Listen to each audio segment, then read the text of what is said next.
Kirsten from K-Bar. And you just told me you were born in Bangkok. I had no idea. How old are you? I'm 55. And you've been in industry for? All my grown years, yes. It was in 81, I was studying at university and I got a job in a nightclub clearing tables. And I wasn't very good at it, but I tried. I think the whole thing of stepping into the service industry demands a certain frame of mind. There was never 2 hours alike, never 2 days alike, and that really fascinated me.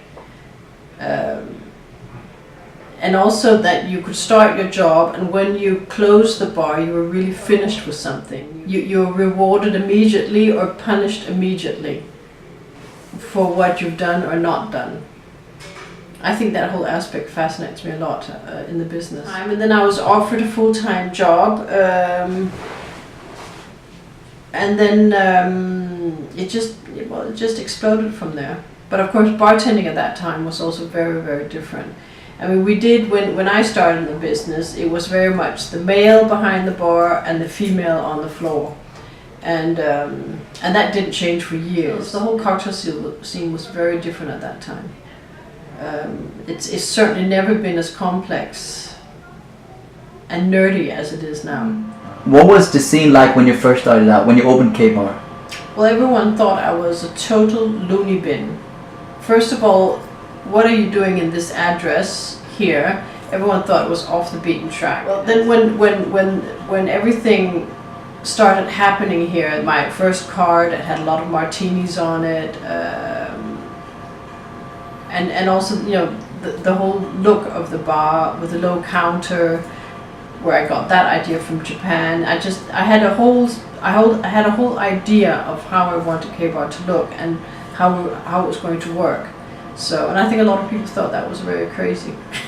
I didn't have happy hour. I didn't have frozen cocktails all over the place, and I think mainly in the beginning it was very much frozen strawberries, and I think I, in a very stubborn way, just hung on to my huge martini card, even though it wasn't the big seller, because I insisted on its presence. Yeah.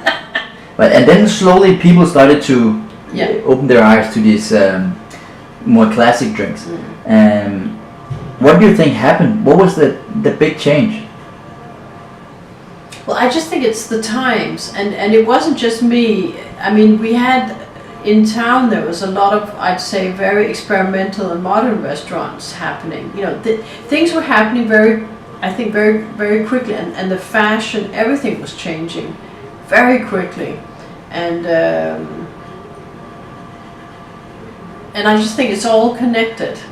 And I think you open one door, then there'll be a lot of new doors, but they just started opening very quickly. Social media started slowly too at that time, and I was so surprised when I opened how many people came, and it was on SMSs. People who knew people, because I hadn't really started putting any. I was thinking of ads, hello, I've opened at this address, cocktail bar. I haven't had time. I just had to open because I didn't have any more money, so I just had to open, and I was so surprised how many people did come. How do you see the scene today?